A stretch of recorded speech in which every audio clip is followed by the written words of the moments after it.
which was the basement. So, Okay, so we have what we're gonna have, so why don't we Yes. call this meeting to order, we'll do a roll call.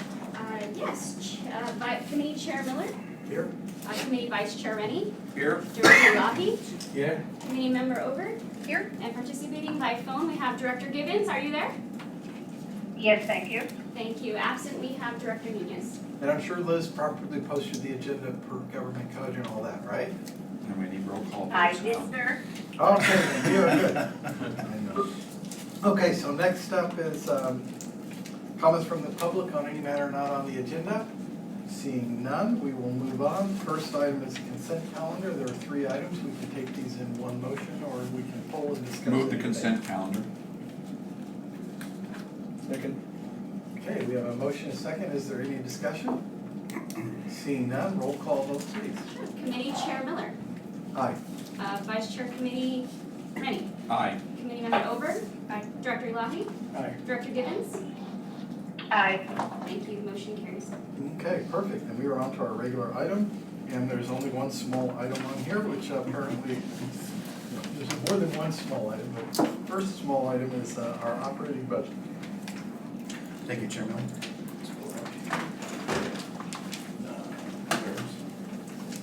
Okay, thank you again. This will be kind of our main event topic for today. And the purpose of this is not just to get you familiarized with the budget that we want to ultimately pass in September, but also get your feedback. For instance, Chair Miller gave us some great feedback of formatting or other things he would like to see in the budget or not see. And I want to make sure I get everyone's comments here today so we can make this the best document for next week and ultimately in September for adoption. So just to kind of review the roadmap. So we started off in June with the passing the strategic plan, which becomes our document for which we ask ourselves, is this budget request fit something in the strategic plan? If it does, it gets approved. If not, it won't. So it's very important to start off with the strategic plan being approved. Then from there, we spent June and July going through the department budgets. We got the rates from PG&E finalized at the end of June, so we had a pretty good idea where we're going to land on revenues, as well as then update our power supply budget with the latest positions and market prices. Today we're meeting with you, and then next week we'll incorporate this budget along with your feedback today to the budget meeting next week with the board. We'll try to, and this is one of the topics later on, to schedule a meeting in September if the schedules permit. We'd like to review this one more time with this group before we take it to the board meeting in September for ultimate approval from the board. And then October 1 is our new budget year. So for some of you who come from the cities not familiar with our schedule, we're on a fiscal year of October 1 to September 30th as opposed to probably the county, which is July 1. Most cities really. What did you guys pick that particular year? So when we first started, there was a issue with the paying back the bank loan within the one fiscal year, and that's how the timing happened to be in the fiscal year. I think we can get off of that once we get a credit rating, but for now, leave it as is. So just the highlights of this budget that I'm presenting to you. We have a financially stable agency. We have a balance available for reserves of $52.5 million generated from this proposed budget. We'll get into the assumptions later on, but we're assuming rates stay the same. If power assumptions that we have in here also hold true, we then should hit our reserve targets at the end of this fiscal year of right around 50%, or a little over actually 50% of our operating expenses. So that puts us in very good shape and good timing as we also talk about obtaining a credit rating next calendar year. But we also have risk included to consider in this budget. And the fact that we don't know where rates are. So we're assuming the rates that we passed in August stay the same. We don't want to fatigue the board like we did last year with all the rate scenarios that kept coming back from PG&E. So we're just going to assume things stay the same, but we don't know where that direction is going to go. We should have a better idea probably next spring, but we'll hold true with those assumptions for now, that what we have from August. We also have our regular market risk on power supply. So for those of you that were on the board when we passed the mid-year budget, you saw that incredible jump in power supply prices for unhedged positions. And we always have the regulatory and legislative threat that you get regular emails from Hillary updating you on that. So just to hit you right off with the summary and these favorable or unfavorable movements. This is based on our mid-year budget, so when you reference to attachment 1 in the packet, that's where these numbers are coming from. So overall, we're looking at a $22.8 million increase in balance available for reserves as opposed to the mid-year budget passed last March. Our energy revenues are going up about $35.7 million in a favorable direction. So you may recall when we passed the mid-year budget in March, we then saw a rate increase from PG&E that same month. We then went to the board and asked for a 3% increase to rates to match PG&E's increase in rates. So we maintained our 6% discount, but it meant an increase in rates that we didn't have in the mid-year budget. Then in August, which is the assumptions we're using for now, we also saw another increase in PG&E rates. We wanted to maintain that strong discount, so our discount is now 4% to PG&E rates.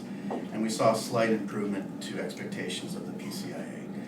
Factor that in for a full 12 months, and that's the driver for the large increase in rates. So you're not seeing, you'll see on the attachment 1 a 12.5% increase in revenues. That's not 12.5% increase in rates, but compared to the mid-year, we've had some rate adjustments.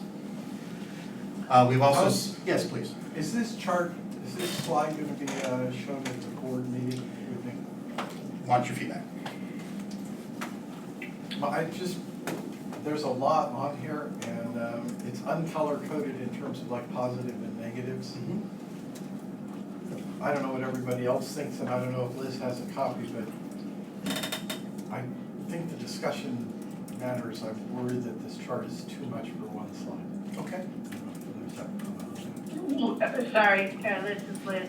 I'm looking at the presentation slide. Or do you want me to look at the spreadsheet? No, this is the thing that looks like a giant org chart that says surplus increase of 22.8. Should be slide 3. You got it? Okay. So Dawn, you said something that maybe I didn't hear right. You said we were at a 6% discount, and then in August PG&E raised their rates again, and we wanted to maintain ours, so we're now at 4%, but we should be larger. No, you missed one. We went to 3%, then PG&E moved, so we fell out at 4%. We also, you weren't on that discussion, but we also had a discussion with the board where we chose to decrease that discount from 6% to 4% in order to generate some incremental revenues for reserves. But, so you said in August, they increased theirs again, Yes, and that brought us to 4%? yes. But we were at 3%, and early on we were at 6. Yes. Okay. We were at 6 throughout, till August. Oh, and we were planning to go to 3. Correct. And we ended up at 4 because they increased. And they had talked about having an increase and then later a decrease, and they never did the decrease. They just had the Yeah, increase. it seems to be the. And the reason we went instead of the 3 to the 4% is because the actual PCIA came in better than expected. That allowed us to increase the discount. That's only in the second half of the year. Right. So, I can't miss a meeting or anything in this. we'll redo the slide with a little bit of color coding. We have received some actually positive response on this slide. In fact, I think the last budget, one of the board members said, this is the best explanation. But I had the same kind of thing. I think we can make some improvements on color coding some of the sub boxes. Yeah, I think if you should, honestly, I would have done green for favorable and yellow for unfavorable, and maybe neutral for the explanations. That way, at a glance, you can say, what are the pluses, what are the minuses? We're just in brackets for unfavorable. And one thing with the 22.8 million increase, I see the surplus. All the surplus of favorable or unfavorable are compared to, Mid-year. Mid-year. right, this last year. So like when you see the surplus increase, 22.8, I think that's our net position increase for this. Correct. Yeah. So that's a good point. Which is a delta. The previous slide you said 50 odd. Right, so just stand alone, it's nice to see this as a comparative, not just our ending Yeah. change. We can do that. slide numbers. Okay, I didn't mean to stop you mid. No, I don't want that feedback. This is important. So, having, any other comments on that, I'll just kind of go through the boxes and explanations. On the power supply, actually a modest increase, it's under 5% compared to the mid-year budget, so don't get too frightened by that number.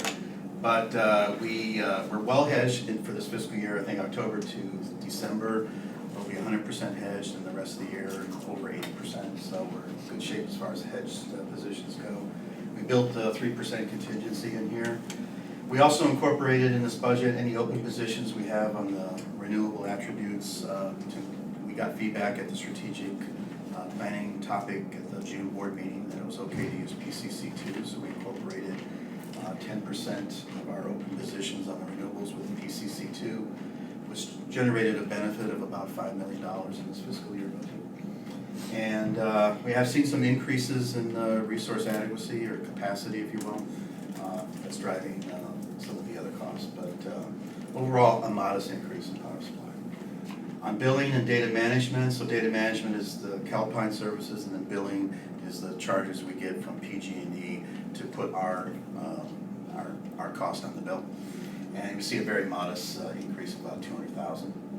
Other operating expenses, we'll go through this by department later in the presentation, but we have an increase in employment expenses. We took a conservative route of funding all our positions for a full year. Plus, we do have one new position that we'll talk more about. Professional services increased due to a variety of reasons, such as we want to obtain a credit rating. We have three new PPAs we're pursuing this summer to continue that, as well as cybersecurity. Marketing was actually fairly flat, but we are reopening up the Calpine contract this year, and so Don will be busy with that, as well as looking at longer-term strategies for data management. General administrative expenses actually were fairly flat, but we wanted to include some software support for programs. We'll talk more about that. And then the lease. We increased the lease for this year, for the fiscal year, for another $300,000 to what we had right now, just based on, we're looking at probably 9,000 to 10,000 square feet versus the 7,000 square feet we have right now. Girish and I are going to take a tour with a realtor later this week to look at some properties. We may stay here, but that gives us an idea of where our new home's going to be. We're planning to have a more detailed discussion on this, I think, at the August executive committee meeting, but And Don, so what, I remember in the past, we wanted to increase the space here or go somewhere else because we wanted more common working spaces where people could work together. Is that still the plan? absolutely. And as we start filling these open positions, you kind of see it when you walk in here. Every cube now is pretty well filled. Every office is filled. It's getting a little tight. We don't really have room for, let's say, we want to bring in contractors to help roll out the programs. It would be really tight for that, or interns. And we wanted some innovation spaces or something Absolutely. Also, right? Yeah, absolutely. Okay. So that's still in the plan. Still in the plan. So we did look at the third floor back in April. They gave us an offer that wasn't great. It kind of prompted us to look around the area, see what the market is. We'll have a better idea after Thursday to see what else is out there, and we'll see. If Liz is on the phone, preliminary support is for Campbell, but we'll see what else is out there. So. We might have some open office space in Yeah. Los Gatos too. But Campbell's not bad. So anyway, it adds 20 minutes to my commute, but it's okay. That's kind of the problem.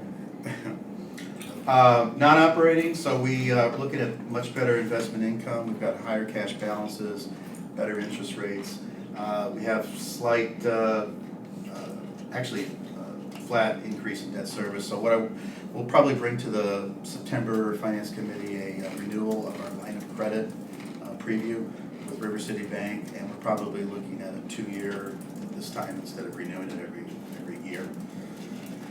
And we also factored in the grants revenues with the pump water heater grant. And then transfers to other funds. So you'll see next week when we roll out the budget to you, slight change to the schedule. We'll add a programs fund, and basically, all the dollars that we have this year in programs, we're gonna carry that over into next year like a capital improvement fund, and treat it somewhat the same. And that way, those dollars are not being lost just because they weren't spent.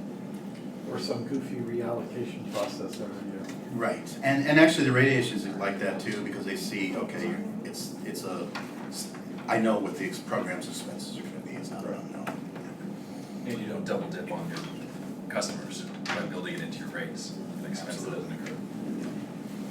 And then, same idea with the lease increase, we also increased the capital budget, a couple $100,000.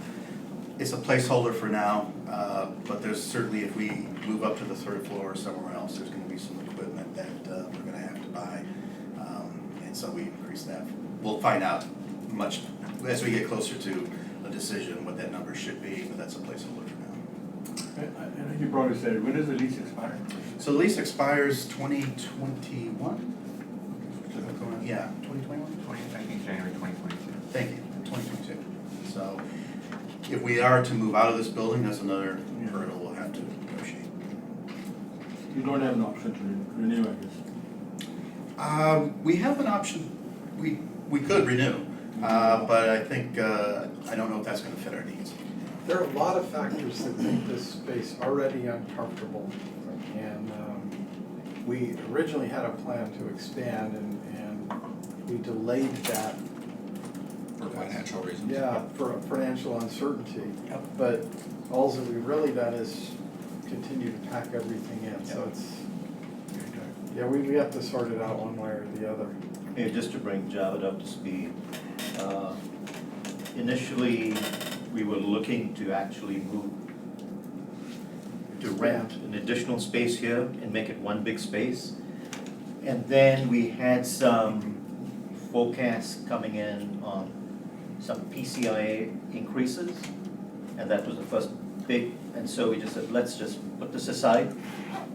And that was about a year ago, and our finances are better now. We have a lot more employees here, so we're looking at these three options essentially. One is actually, what if we still stay cramped, but see what we can do to make this a much better office, maybe getting rid of some of the walls there, etc. Get a bigger conference room, and so we actually have an architect helping us with that plan. Second option is move up to the third floor, and then the third is move out of here to some other place. So that's kind of where we are right now. Is the third floor the whole third floor? No, but rather large, Couple of large suites there. yeah. That would work actually quite well, but we just want to have a comparison of these options. And I assume that no matter where we move, that's the CapEx is for like tenant improvements, right? Exactly. Yeah, so that's a TBD. We just put a placeholder, it's really going to be, yeah, once we figure out which direction we go, then we can actually put some effort into figuring out what the CapEx is going to Do be. you have a breakage fee on the lease here as well, or is that? Don't, so Wow. just talk, well, what it is if we were to move out, the first reaction we got was, well, that's fine, then you just keep paying the lease. Somebody else comes in, So right? another So it's a different termination fee. form of a Okay. So that's something Is that in that, that budget or not yet? that is not, we're, Okay. that's Waiting. definitely But if we happening. move to the third floor, then Then they're, that's rolled in. then Well, they're then they would perfectly carry, good. yeah. Right. Because it's just Right. more. So, and just, we got like, it was just not competitive offer to move Right. up to the third floor, but we think with these other options, it might be that offer close. Amazing what happens when you're there something else. Before I leave the slide, any other questions? Liz, you okay? Fine, thank you. Okay.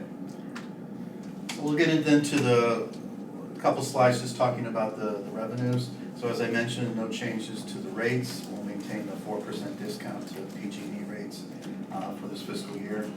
That's an unknown, but what we have seen as far as a known is not much load growth. So we're assuming not a 2 to 3% load growth. When we look at our actuals, they've been coming in pretty flat to year over year. Direct access, we've spent a lot of time briefing the board on this issue, but it's not an impact in this fiscal year budget, but it will be past 2020. And we've been holding a steady 3.5% opt-out rate, so we maintain that in this budget as well.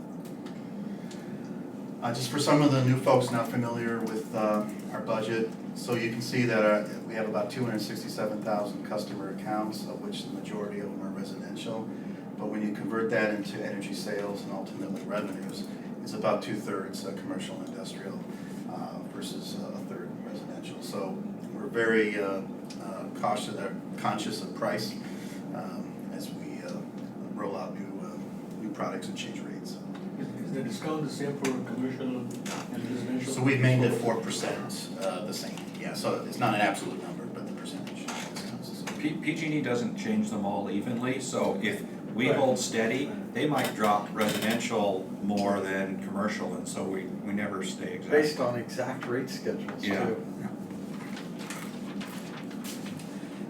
So here just talked about slide where 2/3 of it is commercial, but also if you look at our energy or our revenue budget in total, 99% of it is coming from sales to of energy sales to customers. So we're not just vulnerable with the pricing with our C&I customers, but we're also vulnerable to an economic downturn or as I mentioned before, a change in rates. And we also talked about 2020 is not going to be an impact from direct access, but long-term financial planning, it will be. On this chart, can you add in the dividing lines for at least commercial Absolutely. and Yeah. so I get the 99% part of the message, but Just one big green cloud there. you could put a couple other lines on there and at least break out residential from commercial. Sounds good. Don't kill yourself with a bunch of fine pie slices. It'll look like the energy sales chart, kind of. Be very A little bit, yeah. So that's the basically covering the revenue side of it. Let's get into the expenses. Obviously, the largest expense for the agency is on power supply. I mentioned we had a modest increase from the mid-year budget, so we're looking at a $245 million power supply budget. We saw that big increase in commodity prices back in February.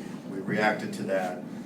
We hedged since then with prices below that budget that we set back in February, March.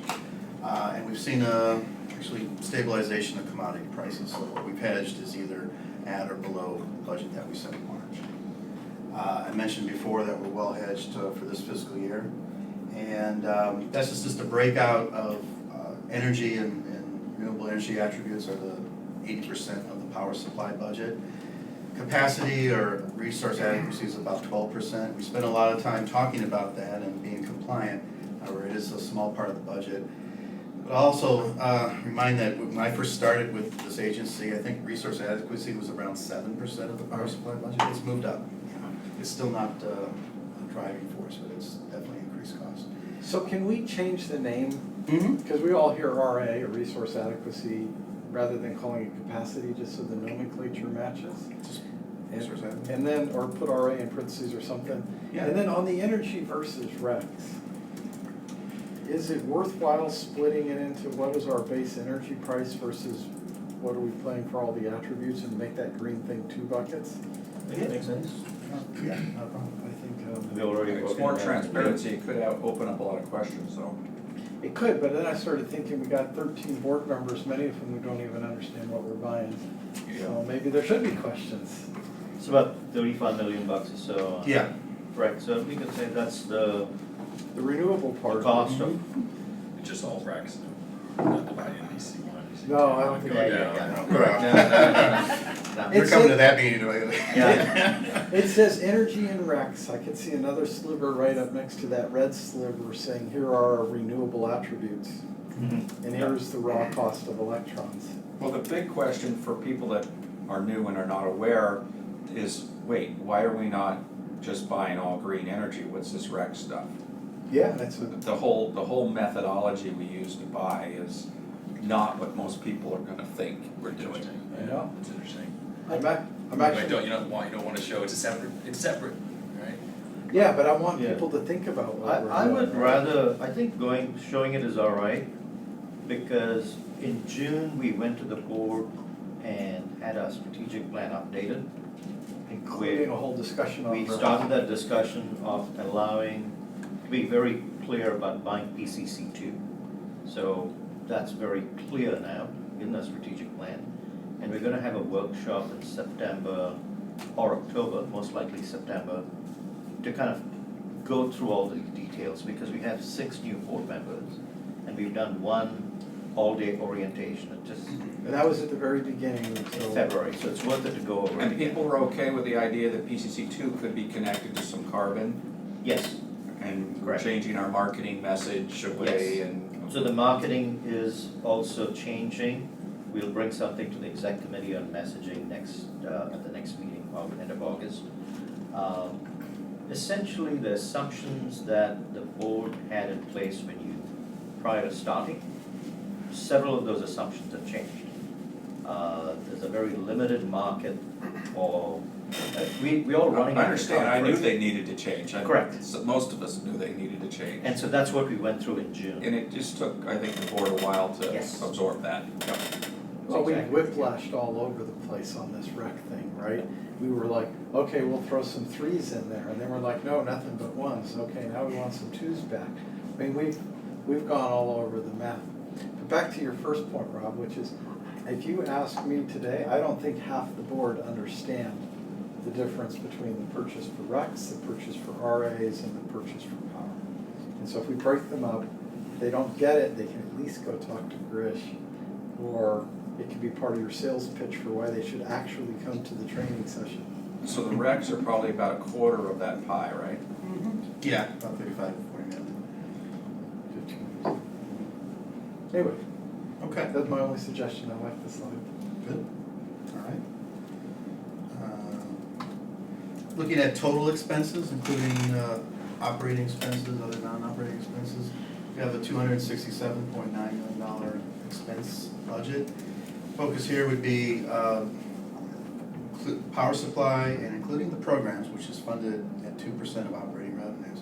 We have really variable costs of 94%, 6% fixed cost out of that number. So it keeps us nimble to be able to respond to a changing environment. Of this fixed cost that we do have, I just broke this out, and it's pretty evenly split between personnel, professional services, and billing and data management, and then the remaining 20% are other items. But again, fixed costs are a very small portion of our operating expense budget. And just This is Liz, oh, please, yeah. sorry. The term variable bothers me. I understand why you're doing that, but I'm wondering if there might be a little bit better way to phrase that. It's a finance Anybody else term. a little Yeah. concerned about that in terms of a visual? It's It's more of a finance. It's a standard finance term, Liz. You always Yes, talk. I realize. You always talk in Yeah. terms of fixed and variable costs. I mean, what would you think it should be? Well, again, I'm just following along in the discussion. I've seen things discussed maybe more in terms of discretionary costs, less discretionary, where your variable costs here are really, they're volume related, right? They go up or down with, out of your control. You can hire more employees. Well, I could see you breaking out a little sliver for discretionary. And we have very little discretionary. It's like the programs. Do we do programs or not? Right. But what we pay for electricity is not discretionary. And It is it's- variable. And it's variable depending on the market. It's variable, but we don't have any say in it. Mhm. The only place where we have discretion is the programs, pretty much. Well, if I may, some of our expenses are in fact, are fixed because we have contracts, right? You're correct. Mhm. So that's where variable It's may like a be a semi-variable. misnomer. But even the fixed contracts, if we had excess, we turn around and sell it, and the net would fall in this pie under variable though. The net width, right. To the We extent, would, if we, would we call it a revenue if we had excess energy and we sold some of it, or would we just Net deduct it We- from our expenses? How would we call that? yeah. Or why don't we just call it, cost of goods sold, like energy, cost of goods sold, and then other operating costs. I mean, the point of fixed, I think a lot of times with infrastructure and debt and financing anyway, so, Yes, agreed. Okay. but that's the point you're It's making. just worth thinking, I understand the finance use of the term, but I think your discussion there sounds along the same lines that I'm just asking. Okay, to make that change, and Rob, and answer your question, I think that will come up in the CAFA, and how we book our revenues. I mean, right now, just the way we buy our energy, you know, we're buying these round power contracts and selling them at the ISO. And then we are buying for our load. So if you look at the revenues, so-called, Yeah, we had, right. it's in north of 400 million. Yeah, it's. So then we have to net it out against our costs. Right. So I think this will show up in the CAFA and maybe, I don't think it would show up as fixed and variable, I don't think those would be how we report in the cover, but he's that's talking what- about the He's revenues talking about only. his revenues versus an How would offset you- expense. If we sell excess, Like the ISTs. Yeah, we're in business of Would selling we to show our load, net? not selling, buying and selling Well, you- really into the market, but we do that to make sure our expenses aren't too high, because we've got excess, right? that brings up some potentially complicated accounting where if you're buying to hold for sale, you have an inventory or an asset item. As opposed to our intent here is we're buying for our needs. It so happens that our hedge or unhedged position might create an excess that we want to offload. So there's some intent there, I think, but yeah, you could maybe have an argument that it would be just the net, the gain on sale. We're not asking for an argument to change it, we're just Yeah. asking how you book it. so when I was It'll be in a revenues. muni, we do wholesale revenue. That's how we do it too.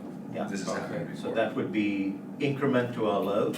Any supply that's incremental to our load that we sell into the market would just be wholesale. And then we have the congestion rate stuff that puts in a sliver of revenue also Yeah, so somewhere. then it becomes also, you know, what's the cost that you're gonna allocate to that wholesale revenue?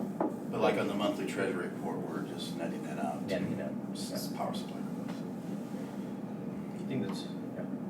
We do report the wholesale sales. That we do. But you're So netting it excess to revenue. power supply costs, that's what I thought you might be Like doing.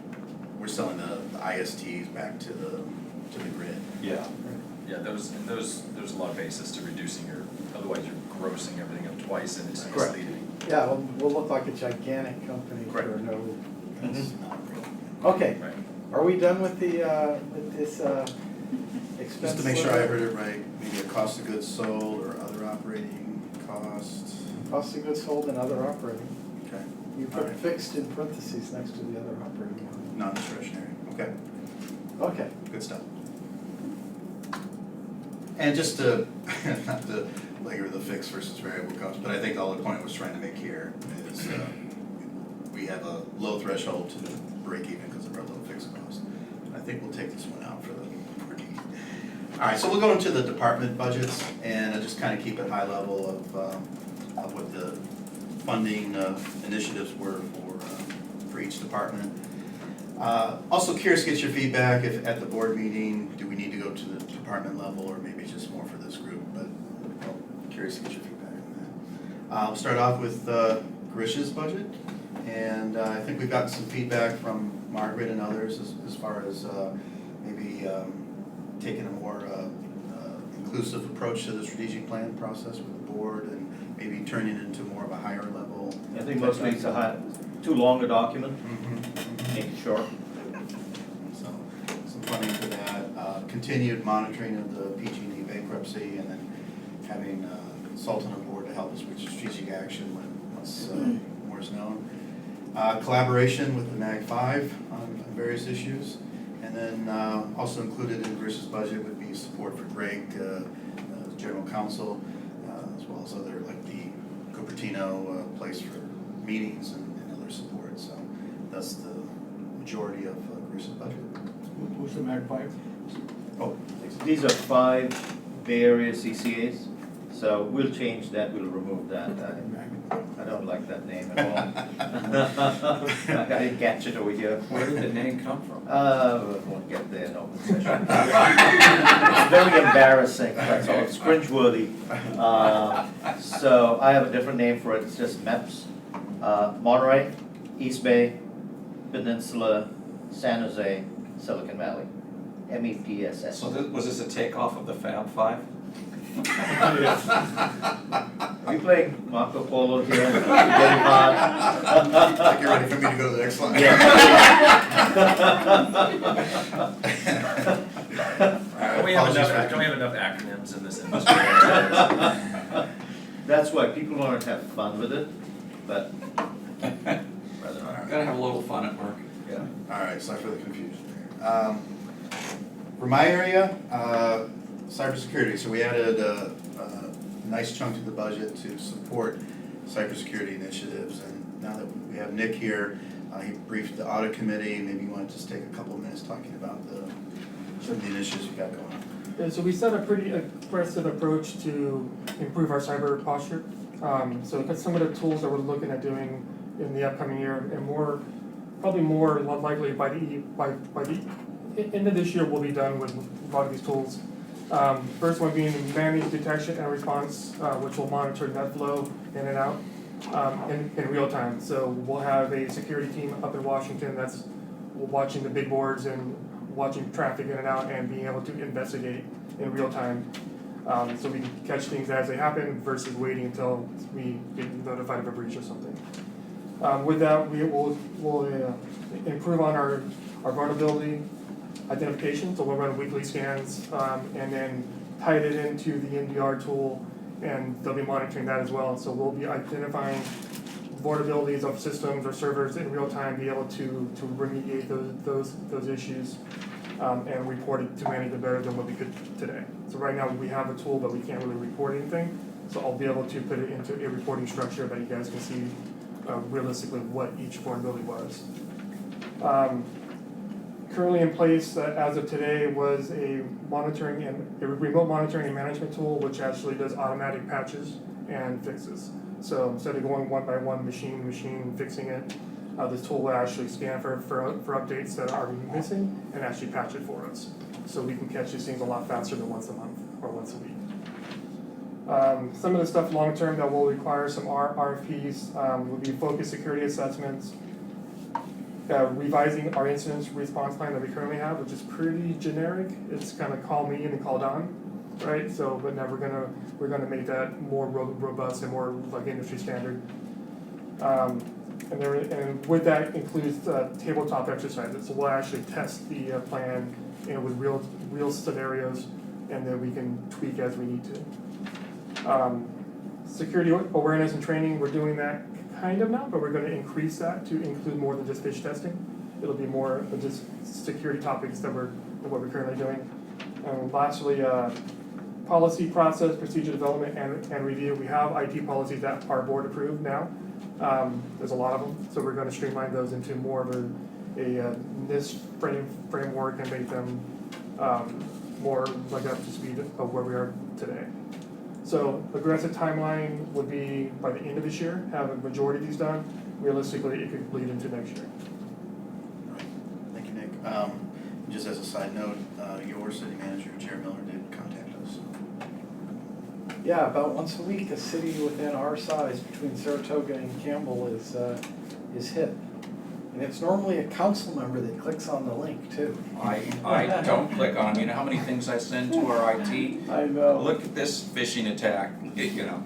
I have to ask though, the woman that broke in and stole all the credit card info, I guess she took advantage of misconfigured systems. So are we also checking to make sure we got all our configurations correct Yes, as for part sure. of that? Yeah, and part of the IT audit that we did earlier in the year looks for things that like passwords expiring or like and those kind of things as well. So between the audit and the tools that we're looking at, we should be able to catch a lot of the things that are used by like someone like her. But then again, as soon as we get up to speed and fix everything, then the next thing, right? So, but with the real-time monitoring, with a SOC environment, anything that looks fishy, they're going to investigate. So and they have a schedule where they investigate first within minutes. And then if it looks fishy and has to be investigated further, then they'll call. But they should be able to weed out all the false positives within minutes as well. I guess one of the critical things on hacking is backup. So everything that you guys have is fully backed up somewhere, It is. so that if it's, so somebody locks you out, you're able to, how long will it take you to reboot and get everything back on again? Not to get too much into the networking structure here, but if you want to talk offline, I'd be more than happy to talk more about some of the behind the scene things. Yeah, I'm just trying to figure out if it's going to It take is 5 on- minutes or 5 Yeah, hours. just because It's on, you're on camera and Yeah. anybody can watch this, including. We don't want to give the hackers. bad guys. Oh, okay. But realistically, it would take just a few I got hours. it. Yeah. I got it. Okay.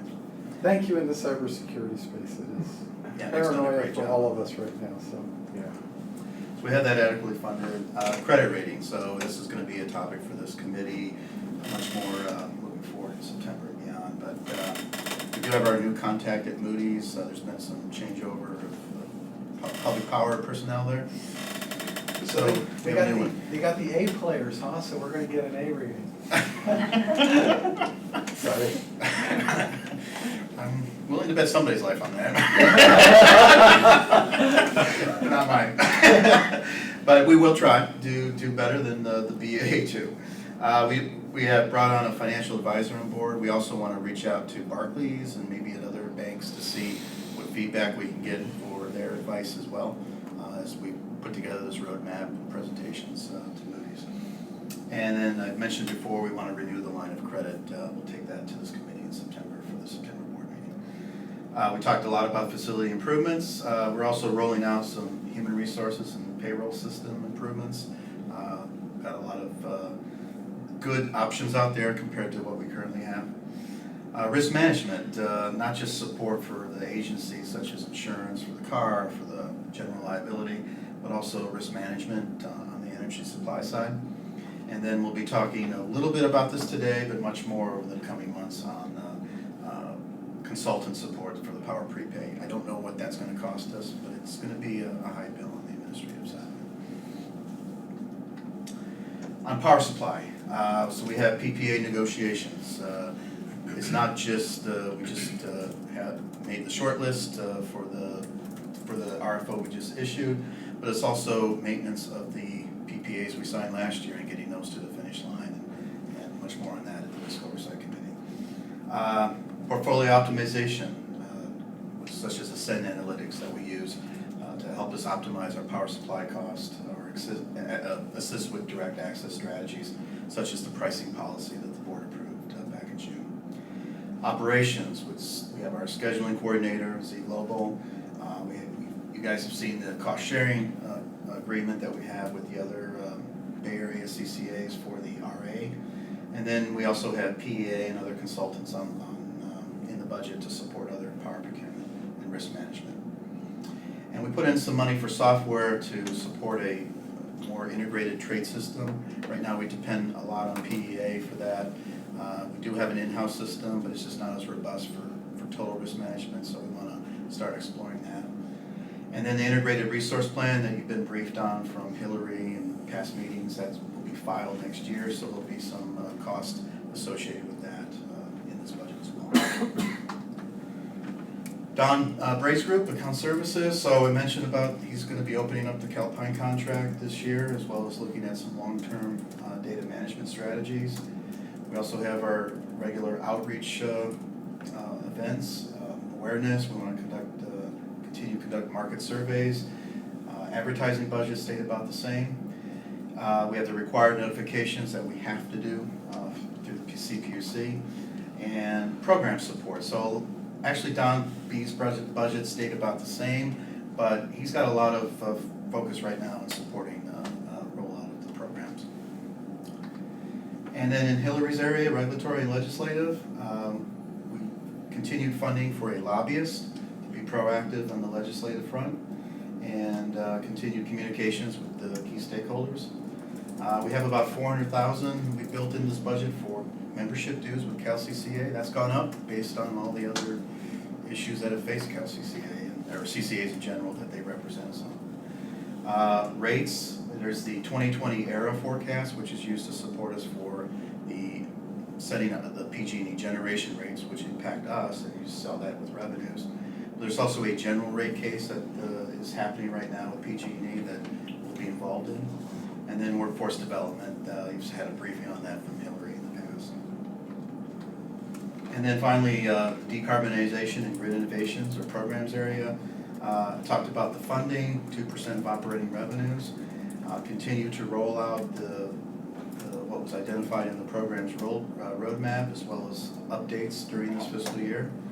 And then I talked about the increase in G&A or general administrative to support the various software that Amy wants to use that will help roll out those programs. So we had a lot of placeholder in programs last fiscal year. Amy had just started. Now she's been here a year, got a better idea of what she needs. So we saw a slight increase in that area. Personnel. We right now have a TO or table of organization of 25 full-time employees.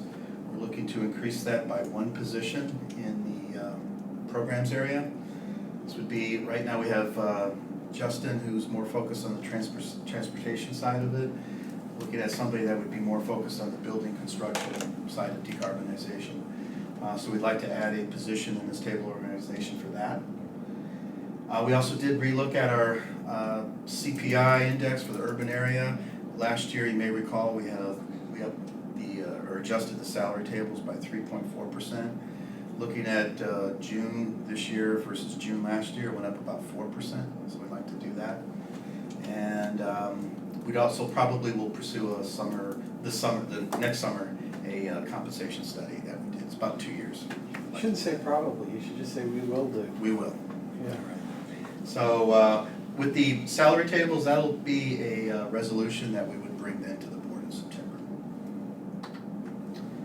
Continuing with personnel, you'll see this won't be funded in the budget, but we'll have 2 extra positions in the salary table added.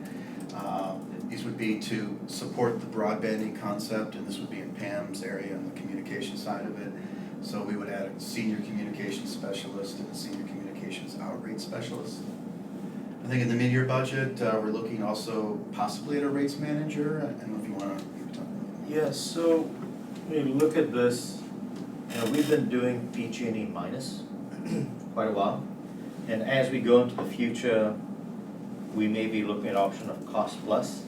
Additionally, no one here has pure responsibility for rates. It's basically created through Don Bray, Don Eckert, kind of working together on this. And Don Bray has a full-time job with account services, etc. When we move also into things like TOUs, pricing, virtual power plant, and we're trying to get more demand response options, how do you price that? All of that, it's essentially pricing and revenues, right? How are you going to get that done? And our revenues are $320 million. So I think it's time to consider getting someone who's dedicated to that. And that position will be working, obviously, very closely. I think most likely it would work for Don, but would very closely work with Don Bray on interactions with large customers, and also very closely with Amy when we come up with these virtual power plant options. So that's the general thinking. So we started off saying that we were just gonna follow PG&E because PG&E had roomfuls of people that sat down and figured out the rates.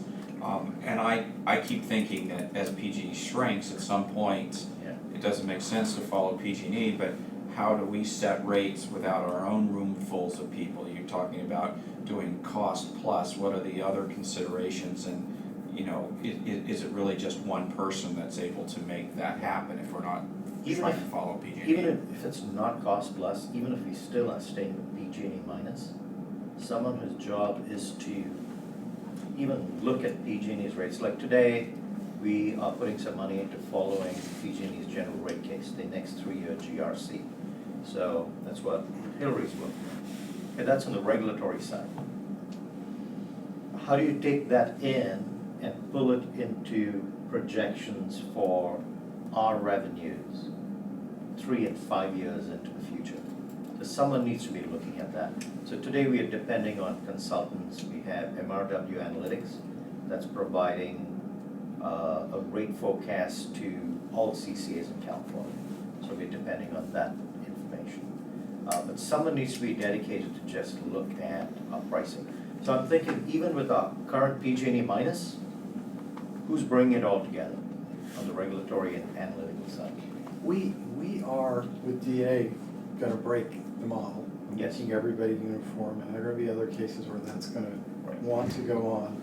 At least the analysis, and then even if we did totally break away from PG&E, because it's no cost for somebody to switch back for a fungible resource, we still have to know that we're less than PG&E, and there's 200 things to, balls in the air to keep track of.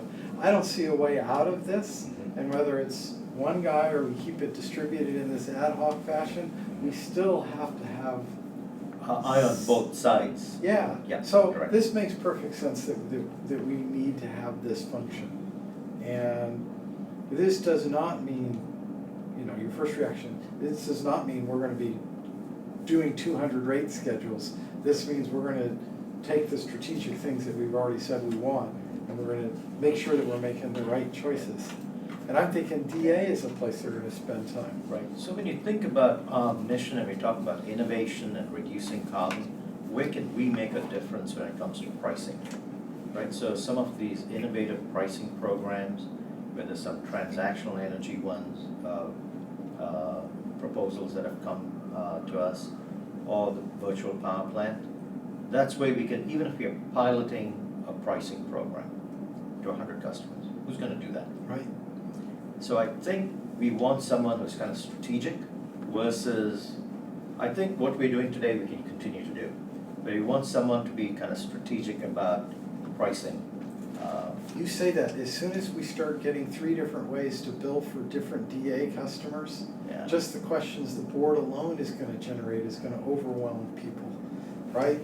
It only works today because the board is picking one number, how many % less than PG&E? Correct. As soon as you start to bifurcate the system, it is gonna get hard fast.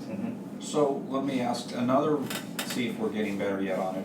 Another place that we were forced to follow PG&E was the data. We don't have real-time, the term used, if I recall, was we don't have real-time data that would allow us to say, go for our own time of use, not following some PG&E. Like picking our own hours or. Yeah, charging different amounts for different hours or whatever. We're still tied to PG&E on all that kind of stuff, right? Yeah, at this point, I think if we try to do something different, the cost of customer confusion would be quite high. So I think when you think about granular, we may think of some other kind of experimental rates that may be completely divorced from PG&E's TOU, but we'd want to start off with something small. Well, in my mind, this is one of those areas that we can be very innovative in trying to solve some of the problems with, duck curves and various other things, is forcing time of people to manage their based on the time of the day and, Right. and so forth, but we're tied to what PG&E Right. does, and Yes. can we ever get untied and be more innovative? That's I- the reason I ask about it, because it's an I think we innovative can. thing. I think we can. You're going to see in the August board meeting, we're gonna be talking about TOU rates. So I would not suggest for the 270,000 customers, we tinker with their TOU rates, but we should start down the path of doing something more innovative with maybe a few hundred customers. The TOU thing is gonna screw up everybody in October when we all have to switch. And I would much rather us not be in that space and say PG&E did this. Now, 2022, Right. within a couple of years of everybody getting used to 4 to 9 o'clock being expensive, then we should try to be in a position to be able to make our own assessments. So there were a few ideas, and we'll share that with you probably like October, November on the virtual power plant. So we have an issues paper that we've Right. written out on various ways in which you can implement a virtual power plant, and pricing is definitely one of those. Right. And it's essentially addressing the duck curve. So that's from an arbitrage standpoint, but also from an RA standpoint, if you want to depend on RA. offering customers pricing. Do we have an issue with the position of a rates manager? No, Okay. no, I just wanted to understand what direction we were really starting to move with this. Yeah, I have a slide suggestion based on that. Are you okay with the rate manager? Well, I had same concern Rob was expressing, you don't want a room full of people out there, you're looking for one rate manager. And the other, I guess the guideline is you're still maybe the bottom line is going to the rate manager may come back and suggest you can do a 10% discount to PG&E, or you can do a or you should do a 2% discount to PG&E. I mean, is that the kind of thing you'd be looking at him to? Yeah, so to I'd give say you information? yes, but I'd say that would probably almost be like the secondary or tertiary reason. I think the primary reason is we need someone whose sole focus is on rates and pricing, especially when it comes to more innovative, real-time kind of rates, because that's kind of where we're headed. So this, if you're gonna just stay with the discount to PG&E, yeah, this would be part of what they do. So that person will be providing those recommendations. Because I mean, whatever he comes up with, you'll still have to do a discount to PG&E. Are we stuck with that? Or do you think we can go above PG&E rates? No, okay, two different questions, right? No, Can you so do on about the PG&E one, you can get it from staff, but I just keep saying, if you will drive to the corner gas station and it's a penny cheaper on the other side, most people drive to the other side. So I don't think there's ever a scenario where we could be demonstrably ahead of PG&E and not lose all the customers. But Yeah. the staff can offer their opinion, but just keep that in the back of your brain. There's no difference in the electrons you get if they come through PG&E or through us. Why would somebody pay even a penny more if they knew? Right, so today, like for example, on our power supply costs, we have our analysts, we have our consultants providing us forecasts of what that future is going to look like. On the competitive side, on PG&E rates, who's the person in here whose job is to look forward to seeing what PG&E's rates are gonna look like? Bring that together, at the same time, looking at what kind of innovative rates can we offer our customers. We don't have any of that. Now that was fine the first 2 years because it was basically, we go PG&E minus and just ride that wave. But I think as the months and years go along, we need to be providing something a little different. We're gonna do different with DA, we've already approved that Right. at the board level. And what's funny is, as soon as you come back with a deal, and who knows how it's gonna be cobbled together, there'll be all kinds of questions. My only comment is I don't have no issue with the rate manager, I think we're kind of okay with this rate manager concept. I thought your statement of possible change approach to rates or more customer-specific options was maybe a little overreaching. I think we need to find a much softer way to say, this is a necessary function to keep our finger on top of Yeah. what's going on with rates, less about possible change to rates. Okay, so we'll reflect maybe the summary of what we talked about today in answer to the question. You're looking at somebody who can look at a globe and predict the future a little bit, as the rate manager guy. Correct. More than saying, okay. this is And what we'll you- have a go-to guy. Right. As soon as we say, what does that DA rate really mean? Right. There is a person besides you Mhm. that's gonna give us the answer. Yep. It's also as easy as PG&E can't even keep their same rates for a whole 3 months. quarter. Yeah, we need somebody to help manage this. Yeah. I have a different question. PG&E gives special discounts to different households depending on if it's somebody disabled or somebody has some other We do all issues. those things. So do we automatically get that? Yeah. PG&E is the person we who's do the same thing. This screen, we don't get involved with customers. Yeah, so we have a record of exactly what customer classifications are. So if someone has a medical Correct. baseline discount of their care customers, we know exactly what is, and we But they're have. just going through PG&E. PG&E bills the discount, or they have to call you also? No, it's automatic. It's So automatic. once we take them over, because Okay. PG&E is still charging them the distribution side, we're doing the supply side, so they get whatever So discounts. you do the same applicable. 4%? Yeah, we'll just see, whatever PG&E's Oh, it's rate just is, we'll discount it, 4%. Yeah, if you came to us, you get what PG&E had Right. minus a discount. There were some people, you know, when you look at the opt-out, there were some people that were in PG&E's like demand response system, where they would like shut off your air conditioners remotely. Those people couldn't come over to us.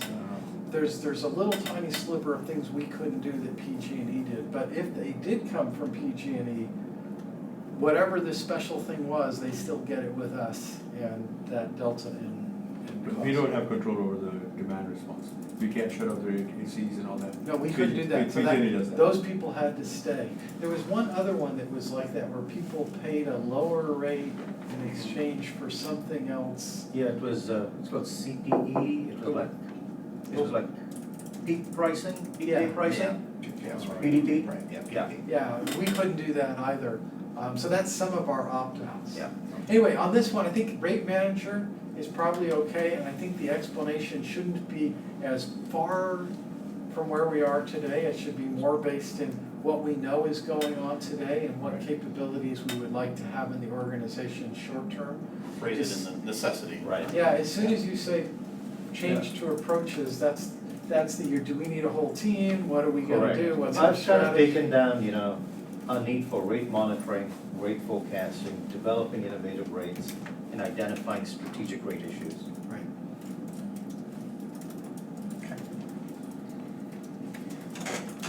Longer term, we'll reach out to the other departments and there may be a need to add 1 or 2 positions. Are you forecasting that in this budget, or Yeah. is this beyond this budget? This is beyond this. Beyond, so I asked each director, just think about 3 years from now. What if programs go great? What would you want at that point?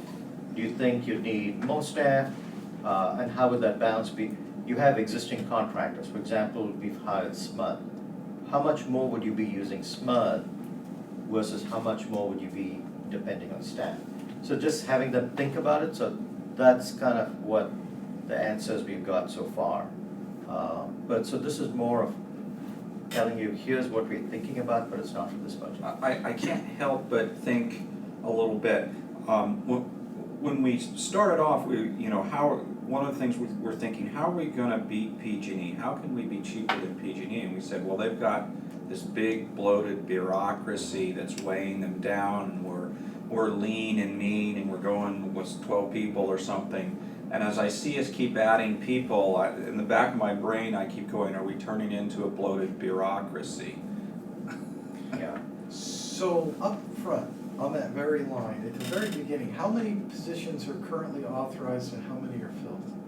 25 We have 25 and right now as of today, 20 or 21 or So I think that needs to go way up at the front. And when we started with 12 on a 20. 20 was the number and 12 we were gonna fill. So I I'm not it's against kind of adding positions, but it does feel like it's a constant trickle upwards Well, we haven't towards PG&E's. Well, the other thing we said was PG&E had that overpaid CEO, so we'll fix it there. Sorry. But number of positions authorized and how many filled. So when I Probably joined, the I thing. believe we had 20 authorized positions, Yes. correct? 21? And we had stopped hiring We had in stopped that gap. hiring, right. So that you could fill. So now we have, Don Bray is hiring 3 analysts and 2 energy consultants. And Don Eckert's hiring 1. He has applications in, will be interviewing very shortly. Don Bray went out. I don't think he's got the greatest responses, so he may go out again. Put that up at the front, how many positions, how many authorized. Okay. And the plan is to, my assumption is, in the past, Rob's memory is very accurate, we authorized like an org chart, but we only authorized the CEO to fill part of the positions. But at this moment, you're authorized to fill all 25. Correct. And if we do this budget edition, you would 26. 26 or, 26 with the 27th we are requesting in mid-year. Then we come back to you with the job description. So it'll be 27 by the end of the year. but you would be authorized to hire all of them this year. Correct. Somewhere you just gotta. This is Liz. people. Yes. May I have a question? Sure. Thanks. So I just wanted, looking at the chart, I have the outstanding question of where are our consultants listed and our interns listed? So the consultants would be part of the departmental budgets that we reviewed. So for instance, PEA as a consultant is embedded in the power supply department budget. The interns I did not list here, but that would be part of employment expenses in the budget. And right now we have budgeted 5 interns for the year. Someplace in, So I think, go ahead, Howard. oh, just in the CAFR, normally there is an org chart that lists every spot, including, we could put the interns and consultants on that one chart. So at one page, you can see every position, be they permanent, intern, or consultant. I'm still. I cut off Liz. Yeah, go ahead, Liz. That was the basis, go ahead. I'm still thinking about, you know, what is the right number of employees, and I'm you know, the problem is we don't have a lot to compare to. If I'm a company in the semiconductor industry like I was in, you have ratios of SG&A kind of thing, and so you know, you compare to everybody and you know sort of here's where my SG&A should be, or you have economic downturns that come along and you know automatically trim out people again. My concern is we don't have any downward pressure on the number of employees in the organization. We just could keep adding a couple every year, you know, and we don't have anything to compare to know what's the right number of employees, because we're always going to think of, oh, we could do this great thing if we just add 2 more people. Next year, oh, we could do this other great thing if we add 2 more people. And I don't have a sense what's the right number of people, and what is the feedback loop that keeps us within a reasonable number of people, because we don't have anything to compare to.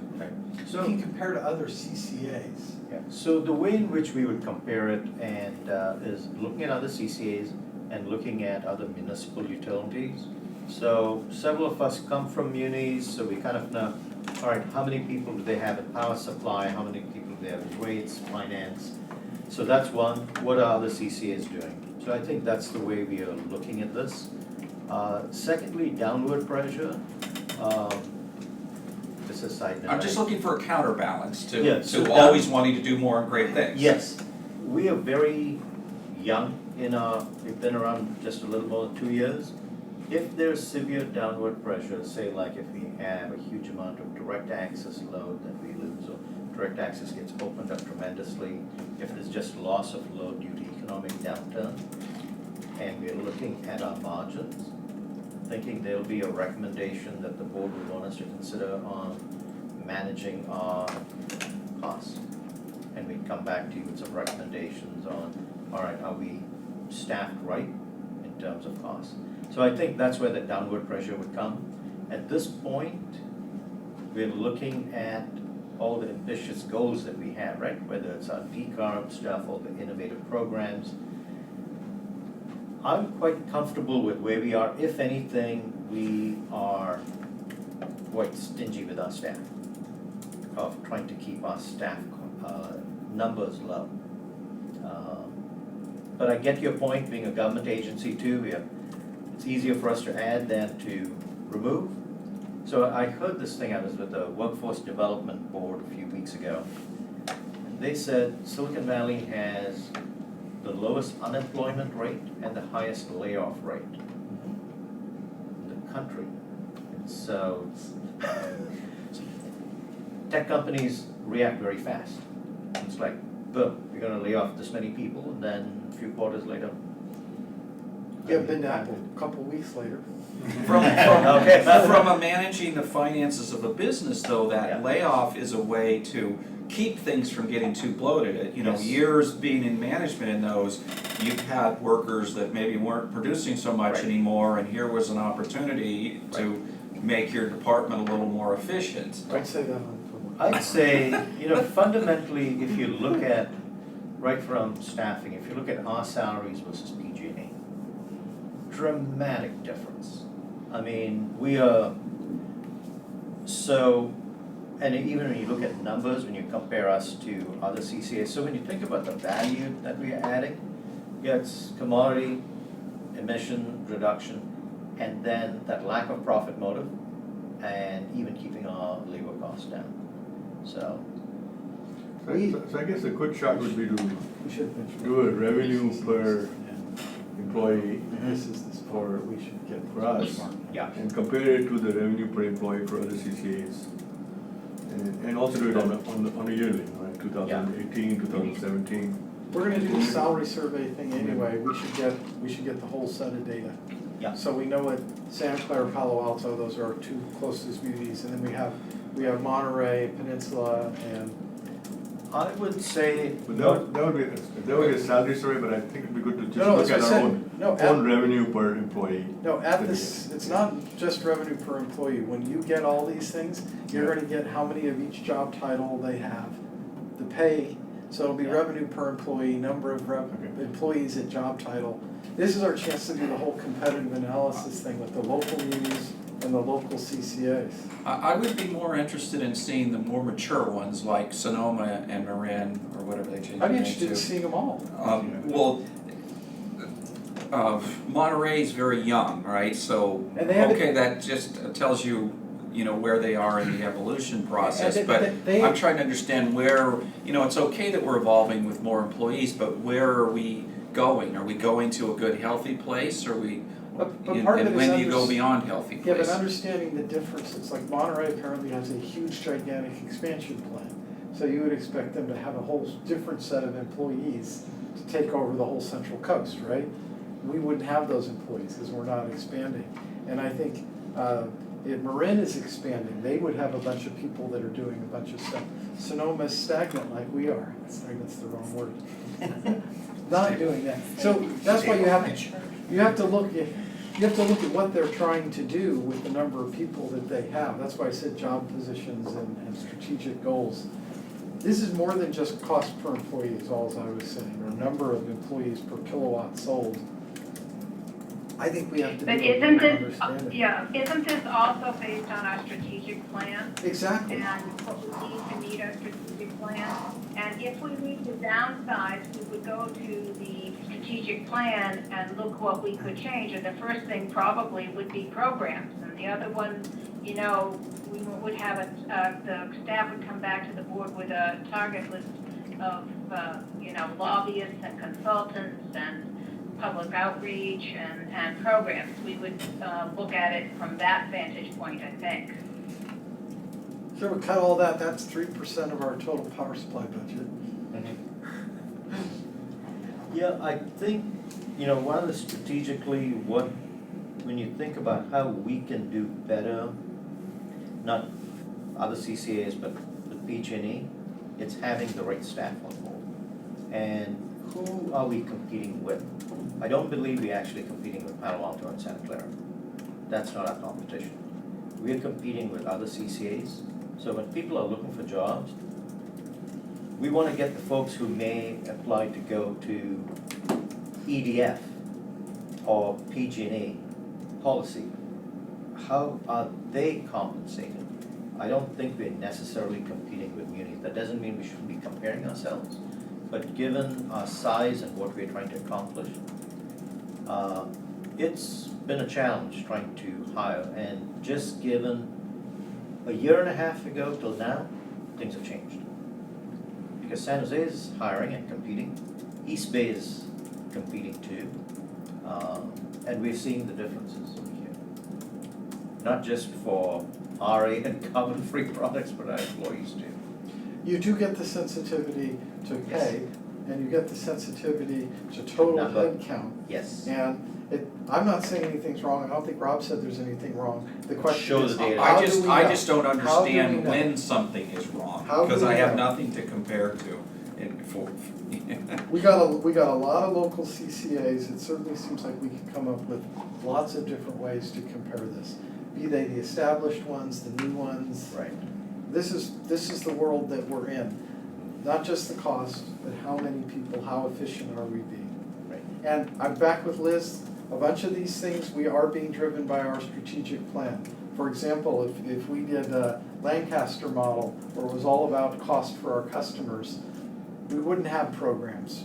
We wouldn't have any of that stuff. We could get rid of all kinds of headcount.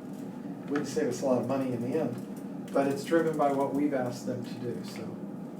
Yes, Right, we've asked you to do this, and you're telling us what the head count that's is. 100%. We can go through a very skinny model of saying we will depend on, for example, Calpine for data management services, and that's it. We're not gonna try and do anything on our own. We can outsource, like we did in our first 6 months, power whole supply supply. and risk management to PA. You're running with one person. But Then if it's cheaper to bring that in-house, I Yes. have no problem with having more people in-house. It might not be cheaper in some cases, but it might give us more control, more flexibility, or more opportunity to do something different. It's an and, it's both. It's all these things that kind of mesh together. But I got us back, Rob, again, it's like, you've given me a number, given us a number, how do we know? And that's all we're asking. Yeah, so part of it, I think, is this discussion, we'll go back and see, we'll pull together some of these numbers. I think we've had some of the discussion, say, in previous times. For example, his administrative services manager, we're going to look to Don actually to take on more of the risk management function and have the administrative services manager take on some of what he's doing. Because what we've seen is having in-house expertise on risk management,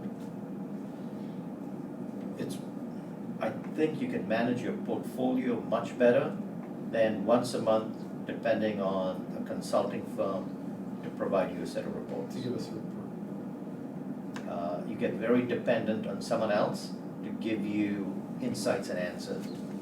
And when you're dealing with your customers, especially when it comes to C&I or pricing options, I think we need to have a balance of some expertise inside. I understand the difficulty, you'll get us some metrics, just so we can know how we're doing compared to everybody else. Does that get where you're at? And will probably be more discussion. And I also understand, we all understand, this is not a add a body, make X number more widgets. Or add a body makes such and such more percentage. Literally, I think in our model, once we've passed the basics, it's add a body to reduce risk or improve efficiency one way or another, or add a body to do something that's normally program related. To advance our strategic plan. Yeah, right? exactly. Or advance it faster or whatever. Yeah. And so we just need to know that we're in bounds. Yeah. And I have a feeling that we are, but you're gonna go get us data from these other places. And I just know when you did this for square footage, right? We have one of the smallest places. Right. Monterey is not the one to compare with because apparently they have a whole warehouse or something. But employees are probably gonna turn out that same way. Yep. Okay, are we good on it, this part of Liz? Yeah, Good? yeah, please. Yes, please, and my time is running short. Okay, we're actually near the end here. Actually, would be the org chart that we are funding in this budget. I highlighted analysts under the decarb area, as we currently have one, we would up that to 2. But this is the org chart. In some place you're gonna put a legend that says total number of full-time employees, number of interns, and equivalent or something for outsource or contractor, temporary or whatever. Right. Cash reserves, bottom line, I just added some ranges, instead of, for instance, a target of 180 days, maybe it's somewhere between 160 and 200.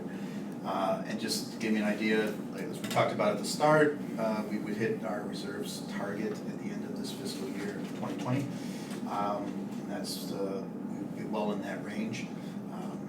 And we'll end this fiscal year already well above the minimum. So we should end this year about 105 to 110 million in unrestricted cash. We'll be adding to that balance with this budget, and we'll be at our reserves target at the end of next year. So we're about 105 and we've got a 20 million line of credit, 35, 35. which I didn't include in Does this. that quite get us up to your blue band? Are we just at the bottom of your blue band? So right now, if you include the $35 million line of credit at the end of June, we would be at about 150 days, 160 days, so we're close to Right 180. right at the. Right at yeah. the range. Okay. Right. So one of Okay. the things we're talking about too is the line of credit. Right now, it's a 1-year Yes. line of credit. Go to 2, right? Something, I'm trying to look at some longer term options for line of credit. I think then we can really balance up holding cash versus that. And I won't be at the board meeting to remind people, but we saw a chart that looked like this a couple of years ago, where this year we were gonna be well above the blue line, and we're not. So people shouldn't be counting their chickens here until they actually hatch, right? We're not 2020 to 2021, right? We're not there. Yep. And that may not happen in other things may happen. That's kind of, when we went to I forgot what we did, we went to. Which gyration do you want to hear Yeah, about? Anyway, we looked at it and go, oh, well, we don't need to worry, we're gonna be, at the maximum so quickly, and next thing we know, we're not at the maximum when we thought we were gonna be there. So I just wanna, hopefully somebody caution people that this is a nice forecast that changed the last time we saw this. It's not really a hockey stick, but whatever it is. I can certainly make the speech, but I also have to point out, we came from nothing to $100 million in less than 3 years. No, it's definitely good. And so we are very fiscally responsible and very fiscally sound, but don't count your chickens before they hatch. Yes, that's what I'm I trying just to have say. to do my front half and I'll put your chickens in on the second half. Yeah. And may I suggest, I think we said this last time we saw a similar chart, that the futures, the 1920, 2021, and 22, 23 would be a lighter green, so it was clear that they are projected. Good point. Well, one is our budget, so that one should clearly be something, and the other two are just forecasts, Okay. right? 1920 that's the budget we're working on. Right. Forecast in a very uncertain world. So You should see the guys in Peninsula. They went straight up to infinity and beyond, and that's on their website. So We think this is rosy. we do have, given that the board approved revenue increases earlier in the year, and we've hedged a lot of our 1920, we That's have a pretty high high com- degree of confidence that that 1920 green bar will come to fruition. However, it gets to the next point of when you get out in 2021 calendar year and 2022, our hedge position, we have quite a bit of a net open position. And when you look at the power supply delta with one standard deviation, it could go up by about $100 million in a year. It could go down by 100. And down, so it's that And variability. August is not the time to really care about this. It's when we start talking about rates again in That's November and exactly right. December that I really worry about counting the chickens. Right. You're right, that's exactly it. Yeah, you guys always hear mine, which is every dollar we keep in the bank someplace is a dollar that's not in our citizens' pockets or not in the program. There's some point where we kind of get thrown off. But if there were the error bands on there, think about what Bruce just said. We could be at 100 million in 2021, or we could be at 300 million in 2021. Right? And 2022, we could be out of business, or we could be rolling. That's how variable. 1920, you're probably plus or minus 10%, I think you're good. Yeah. which is the bottom edge of that blue band, Would stay or in the range. halfway between. Yeah. You're right. I think Liz is right. Figure out how to make 2021 and 2022, 23 Light green or something. lighter green as it goes, more faded out, less certain, hazy.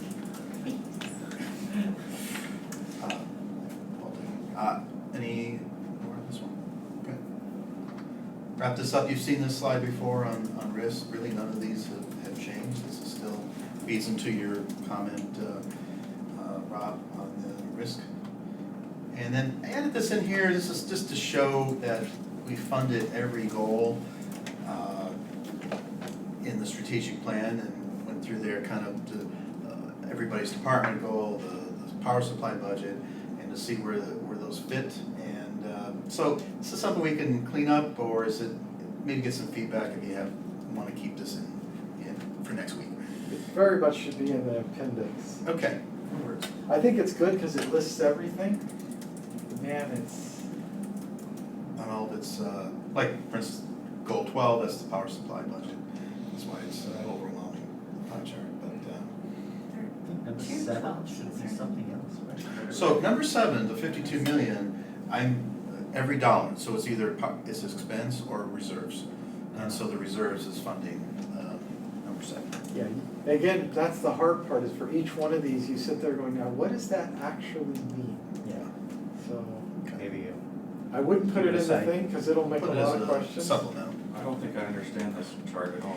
So maybe we just take it out. That's what I want here. What we're trying to do is just look at every expense as well as what's going into reserves, and that's every dollar being accounted for Per line item in our strategic plan. per goal of the strategic plan. And that's what, so goal 12 is, which I didn't list the goals, I was just trying to get some feedback to see where we're pursuing. But goal number 7 was obtain a credit rating, that's where we put the reserves. Goal 12 is the carbon-free energy goal of the strategic plan. Yeah, okay, so Rob makes a very good point. If Rob didn't get this right off, we're in huge trouble, because nobody knows more about this than Rob would, so. No, that's I good think, feedback. no, either you gotta put a sheet in front of it and say, here are the 12 points of our strategic plan, and here's the pie chart that reflects them. And in either case, this is definitely in some. It confuses me because there's 2 12s also. There are 2 12s. I noticed I that. can Oh, almost there's do it 12. out. Carbon-free energy should be goal 13. 11. Goal 11, Then it okay. should be goal 12. Could you do it as a chart, as a strategic plan by, or funded by line item, and do it that way? Yeah. Instead, it might be easier, because I think people are gonna look at this and like, oh, did we spend all this already, or? Yeah.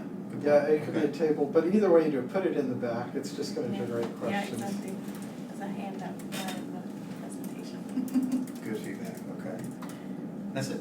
So, anything we didn't have covered, that you Yeah, want to cover? everything was covered. I still have the bigger picture question, which is I really think your very first slide should be, last year's revenue is this, our forecast revenue is that, last year's expenses were this, our forecast is that, our reserves ending last year were this, our reserves forecast will be that. Now let me explain to you how we get there. Because when you look at any company, when you, like people talk about Apple, they talk about how many billion-dollar company they are, that's the first thing they say. And the second thing is like, how much money did they make? And I think your first slide should be that, because the rest of your presentation is done in delta analysis. And all the board members want to be able to say, oh, we're a $300 million company, and we make 50 million in profit. So that would be slide 1. so just to clarify that, it's the raw numbers, right? You're saying The absolute. absolute numbers for the current budget year? Yep. So it would take the mid-year numbers, absolute, The mid-year adopted budget, and the proposed budget Yep. for the big line items. super big. Yeah. Revenue, expenses, and amount Bottom in line. reserves, that's one big slide. When you said, good news is we're in great shape, How do that's, you know that? That's as much as most people care about. that right? slide That's what is I the was. slide that you're So saying. that table will support what Don says. And that goes up first, because that's the number that 80% of our Come back board to. members need to run around with is 300, 250, 50 fall off the end, aren't we good and efficient? Good point. So you're basically comparing it with last year. I would like you to compare it with last year and the year before. That would give us a better picture. No, it doesn't, because we added in Yes. Milpitas in there, so none of the numbers No, are you can put a footnote comparable. on there. Yeah, but then you spent all that time explaining. Or you can normalize it somehow. Yeah, you can put a little footnote on there. People wanna know what your number is. The number one thing people do when you look at a company is how many billions of dollars did they sell? In Why this don't we case, millions. take a look at, we'll look at it internally See both it. ways, Yeah. and we'll just see if it takes too much explaining, it's like, otherwise we could try an asterisk, so we'll take a look at it both Yeah, ways. I'll So let do you- we, do we have the historical data from the first year, the first partial year? Yeah, you guys So agree with that? we should build, we should build that As long as we table and call it put the that same in the thing. appendix, so you can see every Sure, year. that'd be Yeah, good. yeah, that's traditional CAFA work. Yeah, put that one table in the back. One So- other thing I has want all the to, data. one other thing I want to throw out. This is Silicon Valley, real estate is getting more and more expensive, leases are gonna get more expensive. You guys thought about buying a place? We did. That was brought up. We did, when we talked about having this large amount of money and we knew that it was just gonna roll in, we couldn't even stop it from coming in. Yeah. That was one of the things, was like, should we spend 25 million and go buy a place or something? Yeah, I mean, it's a reserve, right? You can get a loan against it, you get good credit rating, if you need the money, you borrow against it. Here's the deal, right, we need to get a credit rating, I think Right, there's an right. order here, there's Running a with credit this. rating, getting our reserves up into that blue band. Right.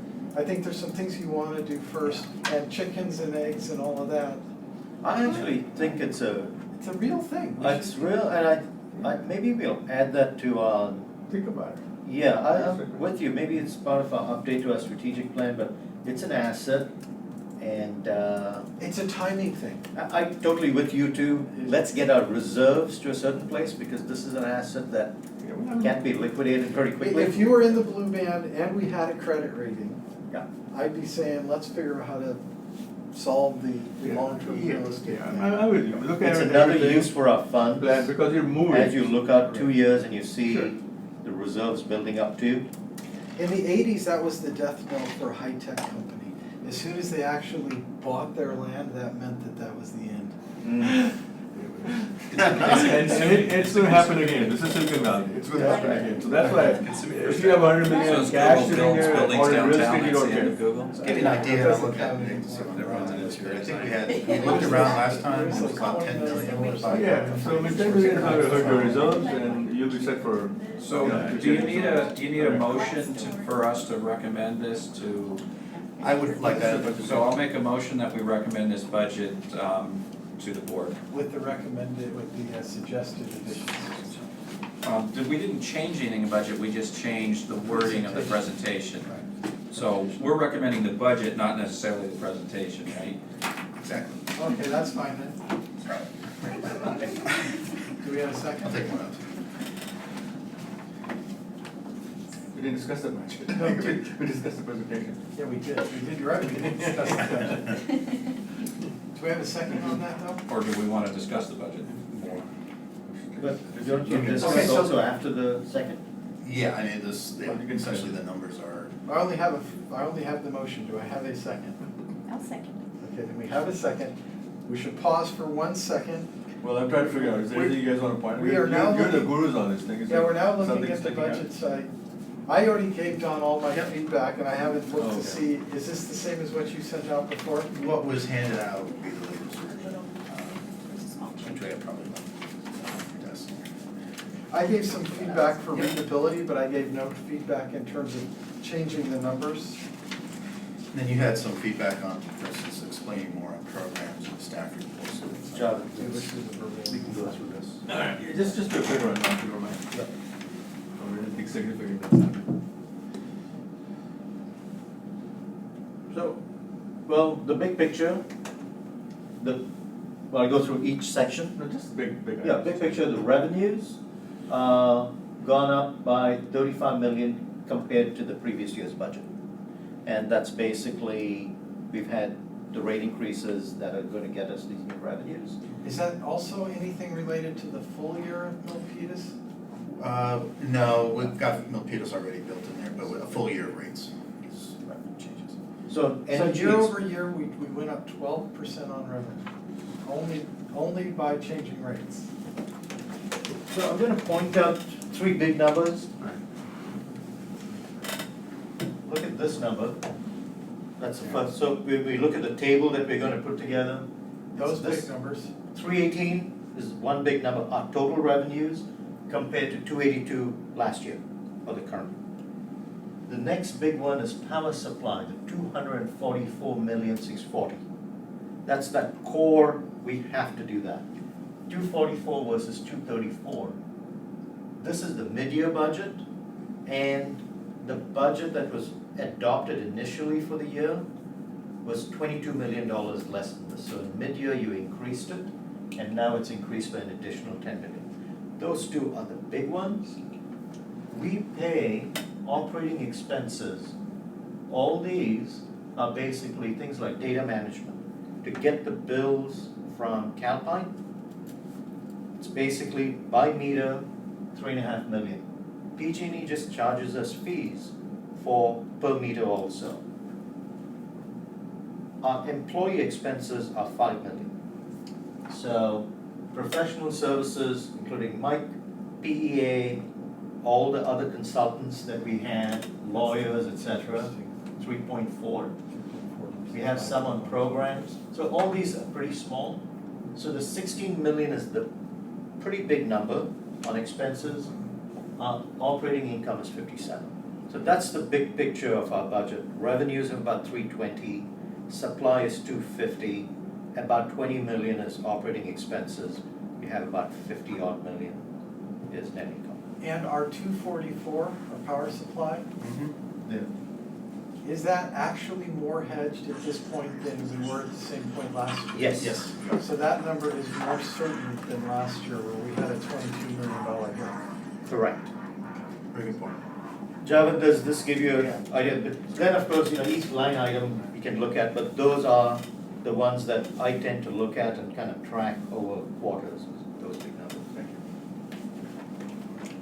Okay, any questions on the budget? Any further discussion on the budget? So we actually had a motion and a second, so we can, second? Motion there. Motion and a second, so we can do a roll call vote on that? Yes, Committee Chair Miller, Aye. Committee Vice Chair Reddy, Aye. Committee Member Over, Aye. Director Elahi, Aye. Director Gibbons. Aye. Thank you. Motion Okay. carries. So we are officially recommending this proposed budget to the board, and we've given you tons of feedback on the presentation. Thank you.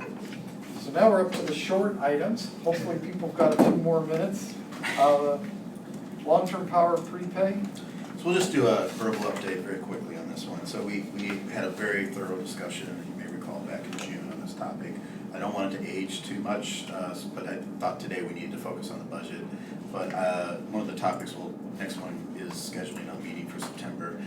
Look to bring the gentleman that we had on the phone last time, Michael Berwinger, here physically.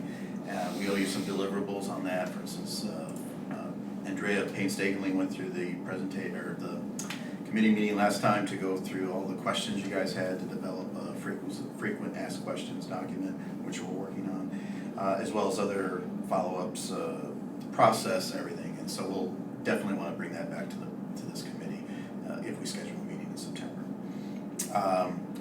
We had a kickoff discussion with Nick Chazet from East Bay Community Energy, as well as Marin and Monterey were on there. I think moving forward, it'll probably be, Grish, correct me if I'm wrong in this, but probably be Monterey, East Bay, and ourselves would be more leading this kind of a collective effort from Maybe PCE. Possibly PCE.